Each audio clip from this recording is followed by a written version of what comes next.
সবাইকে বসিয়ে দিয়েছি, প্রথম ব্যাচটা চালু করে দিয়েছি। আর একটু সময় দোকান থাকতে পারতিস নাকি?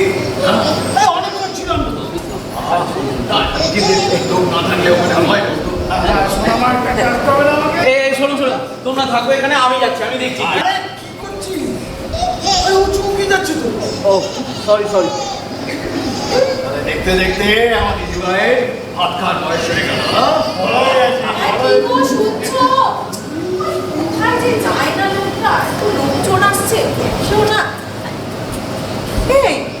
তুমি এখানে বসে রয়েছো, দেখো না খাওয়ার ওখানটা কেউ একটু যাও না গো। সবে দীপকে পাঠিয়েছি আমি, এই মাত্র পাঠিয়েছি। তোমায় দিয়ে না কিচ্ছু হবে না, বসে বসে ওই ফোনই ঘাট। একটু খাওয়া দাওয়ার ওখানটা যাও না গো, কেউ নেই, একটু যাও। আমি এতক্ষণ ছিলাম, আমি আর যেতে পারবো না। আচ্ছা তোর বাবাকে ওখানে বসিয়ে রেখে এসেছি। আচ্ছা বাবা, সকাল থেকে মামনিকে নিয়ে আসো, এবার আমার না না না, আমার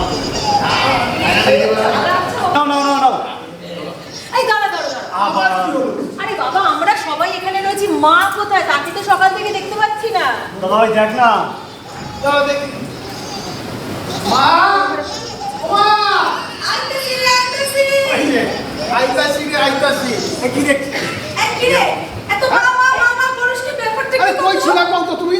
আমার কেন রে? আমি তো পূজার করে আসছিলাম।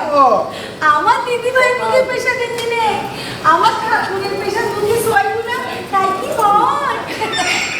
আমার ঠাকুরের লেখা এত সুন্দর দিদি ভাইরে পাইছি আমরা। আমার ঠাকুরের লেখায় তোরা এত বড় হইতে পারছস। আমার সব কিছু পাইছি আমার এই ঠাকুরের লেখা। আমার ঠাকুরের পূজাতে তোকে সবাই রে করতে হইব। মা কালকে থেকে কি করব? আচ্ছা আজকে ছবিগুলো তুলে নি। হ্যাঁ, বসো বসো, ছবি তুলো। বাবা আমি জলদি থেকে আসছি, তোমাদের আরে খালি কাম করে বসো। কাপড়ে খারাপ। আচ্ছা ঠিক আছে ঠিক আছে। এত ভালো কাপড় পাই না। এই তো দেখো না। না না না না,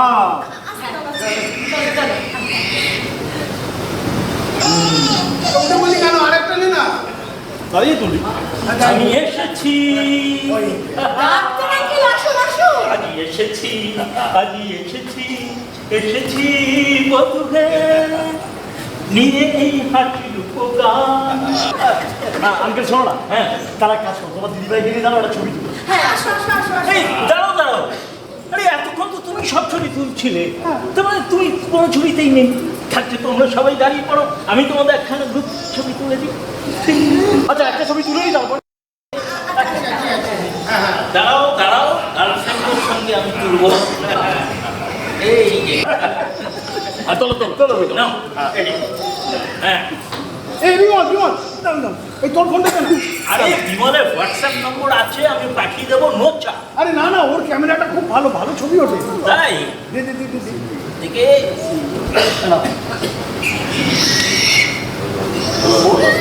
বাবা, কি ফোন, হ্যাঁ i14। বাবা আরে সুকুমার দা, শুধু দেখুন দেখুন ছেলে কি ফোন ইউজ করে। আরে আজকালকার ছেলে তো করবেই। নাও তোলো তোলো, ছবি তোলো। আরে নিজে তো সেই ওই বাবরের আমলের ওই ফোন ইউজ করে। আরে আমার ওই ছিল, তুমি তোলো তো। তোলো। রেডি, 1 2 3। এই রে, কি হলো? আমাকে যে ডাকছে, কে? মানুষের গন্ধ, আমি আর থাকতে পারছি না। বিমল, হ্যাঁ তোমার ছবিগুলো দেখো। সুকুমার দা, আরে বলি ডান হাতে কারো ছেড়ে আসি, পরে জমি আটকে দেওয়া যাবে। বৌমা দেখ দেখ দেখ, আমার ছবিগুলো দেখ। হ্যাঁ দেখো, আমার সোনামাকে কার মধ্যে দেখতে বলছি। আমার মেয়েকে আমার মধ্যে কি বলো? আমার মেয়েকে আমার মধ্যে দেখতে ভালো করে দেখ, আমার মধ্যে দেখ দেখ ভালো করে। ওই দেখি আমাকে একটু দেখতে দাও।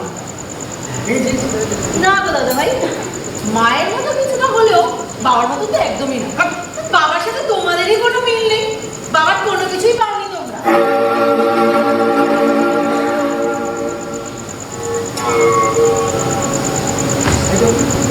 গঙ্গা, হ্যাঁ বাবা যাই। দিদিভাইকে একটু ধরতো, আমি ঘরে গিয়ে একটু শোবো। কেন বাবা, শরীর টরীর খারাপ লাগছে নাকি? না আসলে অনেকক্ষণ এখানে আছি তো, তাই ঘরে গিয়ে একটু রেস্ট।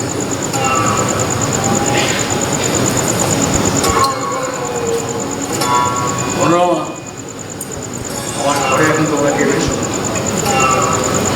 কিন্তু ছাড়ে দে না চন্দ্রা, দেখো দিদি ভাই আমার কাছে দে। আসো তো দিদি ভাই, আসো আস্তে আস্তে আস্তে আস্তে। কিন্তু বাবা আচ্ছা তো দিদি বাবার হঠাৎ করে কি হলো বলো তো মা? মানে ভালো তো ছিল, ঘুম পাইছে।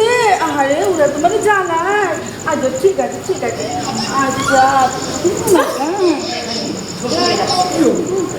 বাবা না হঠাৎ করে ঘরে চলে গেল, কি হলো আমি বুঝতে পারলাম না। আরে কিচ্ছু না, দিব্যি এতক্ষণ বসেছিল। ঠিক আছে, অত টেনশন নেবার কিছু নেই, আমি দেখছি। না দাদা ভাই, বাবা বারণ করে গেছেন আমরা যাতে কেউ ওনাকে বিরক্ত। আরে কইতেছি না কিছু হয়নি ওনার, হয়তো ঘুম টুম পাইছে সেই জন্য ঘর। দেখছো এদিকে আমার দিদি ভাইয়ের ঘুম পাইছে মনে হইতেছে। দরজা খোলা আছে।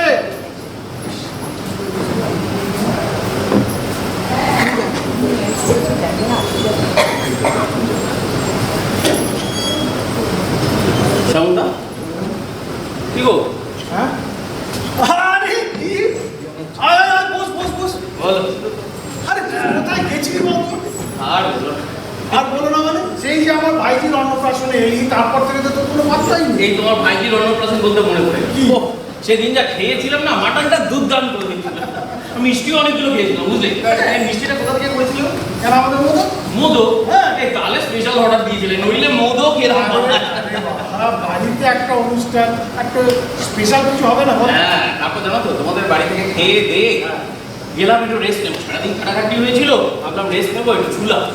ব্যাস মাঝখানে আমার অফিসের ফোন।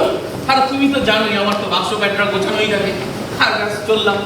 সেই যে গিয়েছিলাম এই আজকে কিছুক্ষণ আগে এসে ফ্রেশ হয়ে খেয়ে দিয়ে এই তোমার কাছে আসছি। আরে কি হলো সমুদা? আমি তো একাই ঢুকে যাচ্ছি, তুমি কি? সমুদা, এই সমুদা, আরে কি করছো বলো তো? কোনো ইম্পর্টেন্ট নিউজ? কোনো ইম্পর্টেন্ট নিউজ না, ব্যাপারটা হচ্ছে রোজ সকালে অফিস যাওয়ার তারায় না পেপারটা দেখা হয়। হ্যাঁ, এটা সবাই। তাই অফিস থেকে ফিরে এসে একটু ফ্রেশ হয়ে পেপারটা নিয়ে বসি। আর কি পেপার পড়বো বলতো? আর সেই তো একই খবর দিয়ে পেপারটা ভরা থাকে। বিবাহ বহির্ভূত সম্পর্কের জেরে খুব, নাহলে পরে মামা তো কিছু ভাই বোনের বিয়ে। এই দিয়ে পেপারটা ভরা থাকে। Disgusting। যেন সমাজে আর কোনো কাজই নেই। এগুলো তো আমাদের সমাজেরই অঙ্গ সমুদা। আসলে না আমাদের সমাজটাই কেমন যেন বদলে যাচ্ছে। ঠিক বলবো। আচ্ছা সমুদা, দেখো আমি বিমলের বন্ধু হলো, তোমাকে তো আমার নিজের দাদার মধ্যে মনে হয়। তো জানি। দেখো আমার সব কথাই কিন্তু আমি তোমাকে এসে শেয়ার করি। কিন্তু জানো তো মানে কদিন ধরে আমি একটা কথা তোমাকে বন্ধু বন্ধু করছি, আর সত্যি না মানে বলে উঠতে পারছি না। তো বলে বেলা তো হেজিটেট করছিস কেন? না, মানে আচ্ছা বাড়িতে আছে সবাই আছে? হ্যাঁ সবাই আছে, কারণ কাউকে ডাকতে হবে। তবে না, বাবাকে কিন্তু ডাকা যাবে, কারণ বাবা বাড়িতে নেই। দেখ না, বাবাকে কতবার বলেছি, দেখো বাবা আফটার রিটায়ারমেন্ট তোমার চাকরি করার কোনো দরকার নেই। আরে বাবা আমরা তো এস্টাবলিশড হয়ে গেছি। বাবা কিছুতেই শুনবে না। আসলে সারা জীবন পরিশ্রম করে এসেছে তো, তাই আর ছাড়তে পারে। এই দেখ না, একটা কনসালটেন্সি ফার্ম বাবাকে তো রীতিমতো রূপে নি। সেখান থেকে ফিরতেই না বাবার বড্ড আছে। তুমি শিওর? মানে মেসমশাই ওই অফিস থেকে ফিরতেই রাত হয়তো। বুঝলাম না, তুই ঠিক কি বলতে চাইছিস বলতো? এটাই তো আশ্চর্য, যে যে ব্যাপারটা সকলে জানে, হ্যাঁ মানে পাড়ার সবাই প্রায় জানে, অথচ তোমরা সেটা জানো না। আচ্ছা এটা কি হয়? দেখো আমি তো প্রায় তোমাদের বাড়িতে আসি। প্রথম প্রথম ভাবতাম কি জানো, তোমরা হয়তো প্রকাশ করতে চাও। তারপর দেখলাম না, তোমরা সেটা জানোই না। মাসিমাকে দেখলে তোমার রীতিমতো অবাক হয়। হ্যাঁ, মাসিমা মনে হয় বেশমশাইকে দেবতা রূপে পুজো করেন না? দাদা দাদা, তুই ঠিক কি বলতে চাইছিস বলতো? আমার তো মাথায় কিছুই ঢুকছে না। একটু ঝেড়ে কাজ তো। এটাই তো আরো অবাক লাগে যে দেখো তোমরা কি সরল বিশ্বাস ওই মানুষটাকে দেখছো, আর বেশমশাই তোমাদের সেই বিশ্বাস থেকে কাজে লাগিয়ে দিনের পর দিন। হ্যাঁ দিনের পর দিন। বল থামলি কেন? কি দিনের পর দিন বল? হ্যাঁ বল, কি দিনের পর দিন? হ্যাঁ বল। দিনের পর দিন অন্য মহিলার সঙ্গে সময় কাটাচ্ছে।